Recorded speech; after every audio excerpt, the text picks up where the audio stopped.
Hello student, आज हम देखने वाले हैं कक्षा 12वीं विषय गणित के। तो चलिए देखते हैं क्या लिखा है। दर्शाइए कि रेखाएं x+3/-3 equal to y-1/1 equal to z-5/5 तथा x+1/-1 बराबर y-2/2 बराबर z-5/5 समतलीय है या नहीं, यही हमें इसमें जांच करना है। चलिए देखते हैं कि इस क्वेश्चन शायद आप लोगों से बनता हो तो उसको अपने अनुसार कर सकते हैं। ये बहुत मोस्ट क्वेश्चन है। सबसे पहले हम लिखेंगे दी हल में दी हुई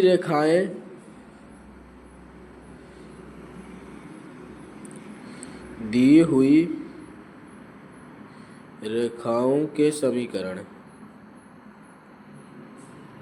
हैं। इस तरीके से लिखेंगे। फिर समीकरण ये एक है, ये दो, तो दोनों को हम इसमें नोट कर लेंगे। x+3/-3 y-1/1 बराबर z-5/5 समीकरण 1। x+1/-1 y-2/2 z-5/5 समीकरण 2। ये हमारा समीकरण 1 और समीकरण 2 है। चलिए हम इसको देखें हैं कैसे हमें सॉल्व करना है। इतना लिखने के बाद हम सबसे पहले इसको x बराबर y बराबर x1 y1 x2 इस तरीके से करेंगे, क्योंकि इसका फार्मूला होता है तो फार्मूले में रख के इसको जल्द से जल्द सॉल्व करेंगे। और ये आसान से आसान तरीके से इसको सॉल्व किया जाएगा। तो वीडियो कैसा लग रहा है कमेंट में ज़रूर बताइएगा। नया हो तो चैनल को सब्सक्राइब जरूर करिएगा। आगे चलते हैं। सबसे पहले लिखेंगे यहाँ लिखने के बाद हमें क्या लिखना है कि x1/2 x3 ये क्या है। x1 लिखेंगे, x1 बराबर 3, ठीक। फिर है x2 बराबर 1, ठीक। फिर y1 बराबर 1, y2 बराबर 2, z1 बराबर 5, z2 बराबर 5। इसके बाद l1 बराबर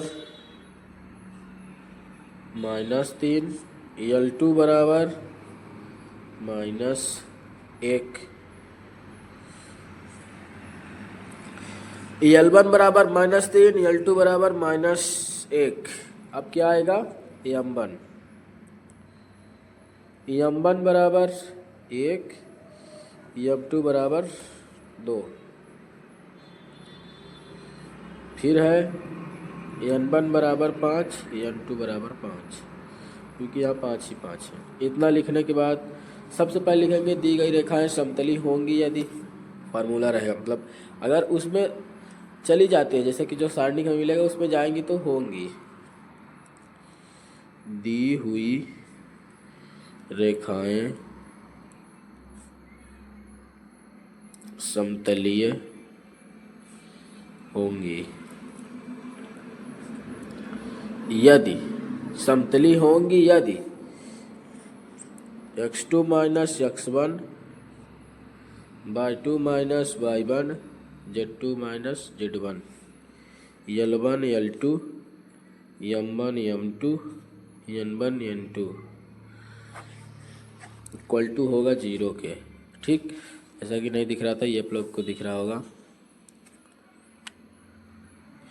इसके बाद हम क्या करेंगे, सबसे पहले ये इस तरीके से है तो हम यहाँ मान रखेंगे। मान रखने के बाद अगर जो घटेगा तो घटाएंगे, जोड़ेगा तो जुड़ाएंगे।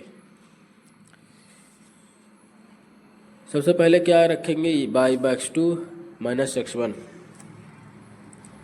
x2 - x1 y2 - y1 z2 - z1 l1 l2 m1 m2 और n1 n2 इस तरीके से लिखेंगे और इक्वल टू 0 कर देंगे। हम सिर्फ क्या किए हैं, जिसका यहाँ मान निकाला गया था वही मान हम यहाँ पास सिंपल तरीके से रख दिए हैं। अब इसे हमें सॉल्व करना। सॉल्व करने के लिए सारणी को छोटा करेंगे, इसके बाद फिर क्या होगा देखते हैं।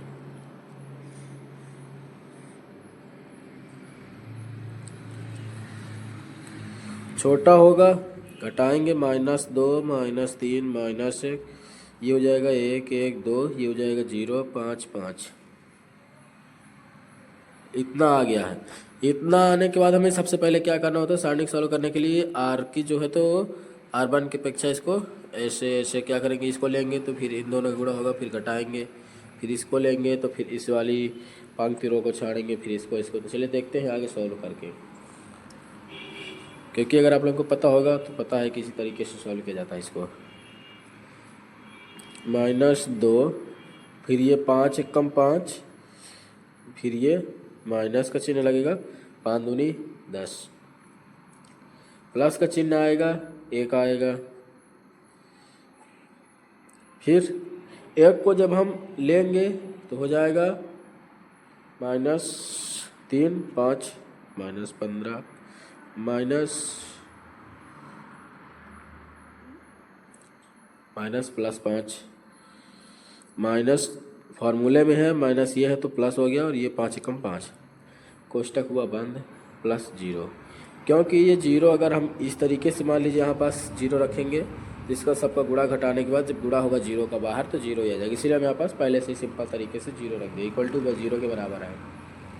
इसे हमें सॉल्व करना है, -2 -5 +1 -10 +0 इक्वल टू 0, और बड़ा वाला इक्वल टू लगा के नीचे की जगह यहाँ लिखेंगे, माइनस माइनस प्लस, 5 दूनी 10 -10 +0 इक्वल टू 0। 0 हमें ले आना था, मतलब 0 के बराबर हमें करना था, जो कि ये प्लस माइनस 0, तो 0 बराबर 0। इस तरीके से 0 बराबर 0 हो गया।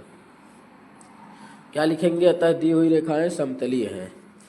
हमें लास्ट में लिखना होगा अतः दी हुई रेखाएं समतलीय